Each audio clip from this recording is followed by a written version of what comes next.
Oke, mungkin dari matahari keramik sini dulu kali ya.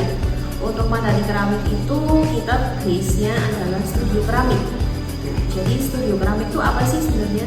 Jadi kita itu di studio keramik yang pertama ya pastinya membuat keramik, itu yang pertama. Yang kedua, nggak hanya memproduksi keramik, tapi kita tuh juga bergerak di bidang bisnis kreatif, yaitu di jasa juga. Nah, produk apa nih kalau di jasa? Kalau di jasa itu salah satu top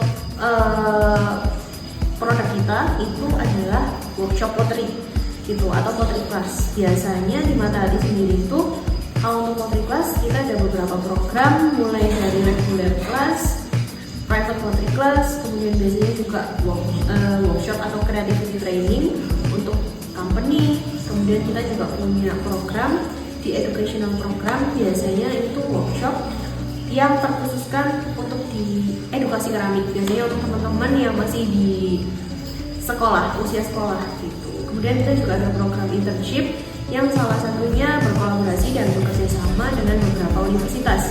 Contohnya dari UNESA kayak teman-teman saat ini. Oke, first impression ya. First impression itu berarti kesan pertama nih. Kalau kesan pertama itu berarti kan sebelum kita kenal. Untuk program residensi kali ini tuh kan dari teman-teman UNESA ada 3 manusia. Yang pertama Aicha. Nah, si Aicha itu waktu pertama kali ketemu kayaknya harusnya dia tipe orang yang melonjak ke kiri dan kanan sih kalau lihat dari gaya ngomongnya atau dari cara berpakaian atau dari cara dia berkomunikasi mungkin, karena memang first impression itu biasanya emang beda-beda per orang. Nah, setelah itu si Ain.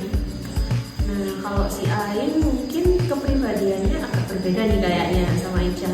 Kalau first impressionnya Ain itu kayaknya emang harusnya tidak banyak omong gitu. Habis itu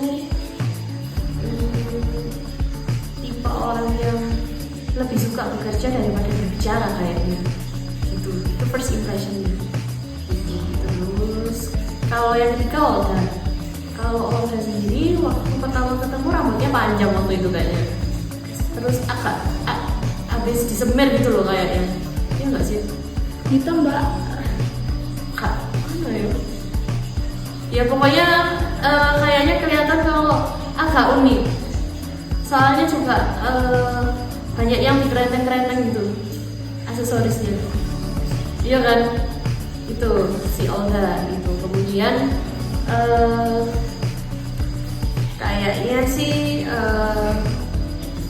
tipenya waktu first impression kayaknya ini lucu gitu, kayaknya lucu gitu, suka ketawa gitu, ketawa tiba-tiba.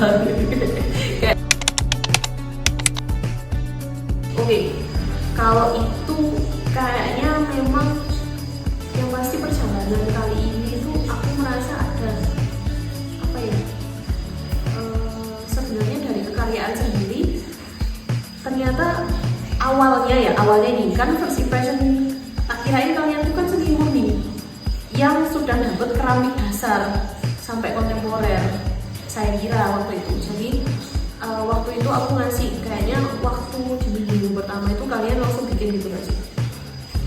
Ternyata teman-teman nggak punya basic di keramik, maksudnya basicnya itu cukup lebih basic lagi gitu daripada basic yang ada di ekspektasiku gitu. Karena kan gini, mungkin kenapa aku bilang gitu, karena teman-teman kan seni murni nih SLM gitu. Ya saya kira untuk pengetahuan material dan keramik itu kalau udah di semester 7 itu harusnya saya kira udah tinggal apa ya, styling gitu loh atau apa. Ternyata setelah kita jalani bersama beberapa minggu awal, ternyata teman-teman masih banyak sekali yang basicnya ternyata belum sesuai dengan teknikal yang seharusnya secara keilmuannya. Nah dari situ akhirnya kita membuat beberapa alangkah inget gak bikinnya kan nggak langsung besar gitu. Kalau teman-teman masih ingat itu kan awal-awal disuruh bikinnya kecil. Kalau teman-teman ingat, nah itu kenapa seperti itu? Karena memang melangkah itu nggak bisa langsung mau bikin kapura gitu misalnya, nggak bisa gitu. Jadi bikin tuh dari kecil dulu. Kenapa bikin dari kecil dulu?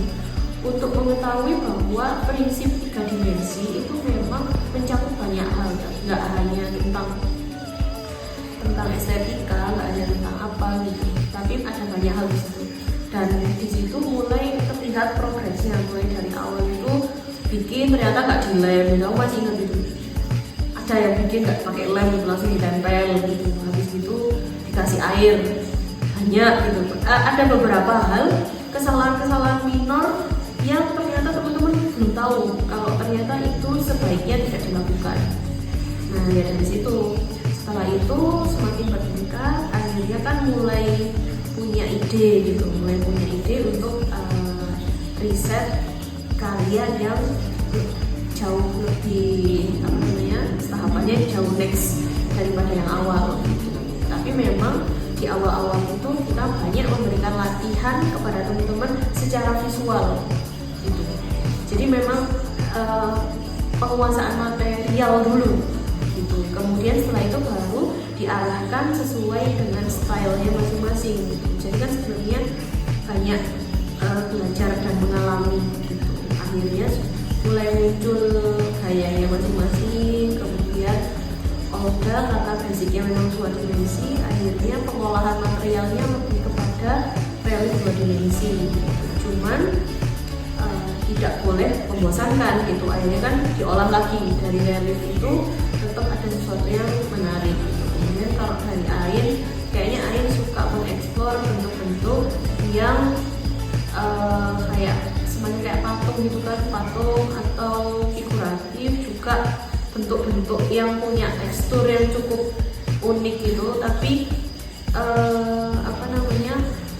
ditransform lagi gitu. Nah terkadang memang saat ide kita jadi sesuatu yang konkret tuh disitulah ada tantangannya, kayak yang retak kan, awal-awal masih retak dan segala macam, ya itulah perjalanannya di situ. Untuk Aicha sesuai dengan orangnya sepertinya, jadi yang dibikin juga selalu nyentrik ya, maksudnya ya situ keluarnya apa ya, keluarnya kaktus, tiba-tiba membuat pot kaktus gitu, tiba-tiba membuat apa yang aneh-aneh gitu kan, tapi yang lucu, kayaknya sebenarnya bentuk-bentuk yang lucu gitu. Pesawat kertas gitu. Oke, untuk pameran kali ini tentunya saya melihat bahwa yang pastinya nggak lepas dari yang pertama adalah kerja keras dan kerja kreatif, karena pada pameran itu memang tanggung jawabnya besar, mulai dari proses membuat karya, kemudian eksekusi pameran, dan juga dari segi visual. Saya melihat semuanya sudah memiliki arah yang masing-masing dan tidak terpengaruh satu sama lainnya, dan sudah jauh lebih bagus secara teknis dan juga dari segi riset, dari segi eksplorasi dari zaman-zaman awal.